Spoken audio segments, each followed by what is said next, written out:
আচ্ছা দক্ষতা আমরা সূত্র প্রথমে লিখে ফেলি যে n VA cos থিটা, ঠিক আছে। আর এখানে কি n VA cos থিটা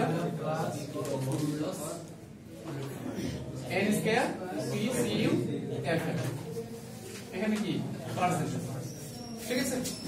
এখন দেখো এখন লোডটা আমার কি বলছে বলো দেখি হাফ, তাহলে এখানে কি বলছে আমার হাফ। আচ্ছা কেভিএ দেওয়া আছে তোমার, তাহলে এটা কিসে কনভার্ট করব, ভিএ তে কনভার্ট করে নিই এবং পাওয়ার ফ্যাক্টরের কিন্তু চেঞ্জ 0.8, তাহলে 0.8 এটা আবার নিচে লিখি।